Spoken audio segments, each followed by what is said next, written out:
शरद पवार गटाची लोकसभा उमेदवारांची दुसरी यादी आज जाहीर होण्याची शक्यता आहे। त्यामुळे शरद पवार कुणाला तिकीट देणार याकडे सर्वांच्याच नजरा लागलेल्या आहेत। दरम्यान लोकसभेसाठी दुसऱ्या टप्प्यातील उमेदवारी अर्ज भरण्याची मुदत संपत आलेली असली तरी महायुतीमधला जागांचा घोळ काही मिटताना दिसत नाहीये। त्यामुळे पवार आता कुणाला कुठून संधी देतात हे पाहणं महत्त्वाचं ठरेल। एकीकडे महाविकास आघाडीमधला तिढा देखील कायम आहे काही जागांबाबतचा। या अनुषंगाने आता शरद पवार गट आपले नेमके कोणत्या जागांवरचे कोणते उमेदवार जाहीर करणार याकडे लक्ष लागलेलं आहे। प्रणाली कापसे आपल्या प्रतिनिधी आपल्यासोबत आहेतच। प्रणाली, शरद पवार गटाच्या उमेदवारांची दुसरी यादी आज जाहीर होण्याची शक्यता वर्तवली जाते। काही धक्कादायक नावं, धक्कादायक मतदारसंघांमधली नावं समोर येऊ शकतात का? प्रणाली, काय सांगता येईल त्याबद्दल?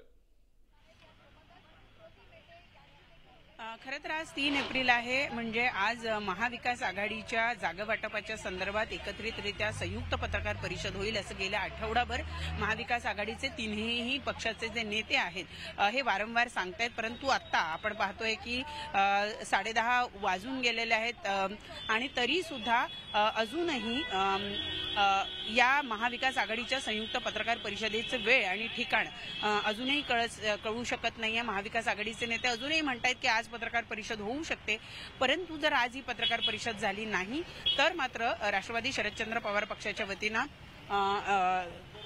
जाहीर होऊ शकतात नावं आणि यापूर्वी काही नावं जाहीर झालेली आहे, उर्वरित नावं आज जाहीर होऊ शकतात आणि त्यामुळं आज जे उर्वरित उमेदवार आहे त्यांची जाहीर होण्याची शक्यता नाकारता येत नाही। खरं तर आपण बघितलं होतं की जे महत्त्वाचे मतदारसंघ आहे ज्याच्यामध्ये उमेदवारी निश्चित झालेली आहे, कुठलेही वाद नाहीये, महाविकास आघाडीमध्ये सुद्धा वाद नाहीये आणि तिथले उमेदवार निश्चित झालेले असं बारामती शिरूर। ठीक आहे, आपण वाट बघूया अधिकृत घोषणा नेमकी केव्हा होते ते। प्रणाली, धन्यवाद, आपण ही जी सविस्तर माहिती दिली त्याबद्दल।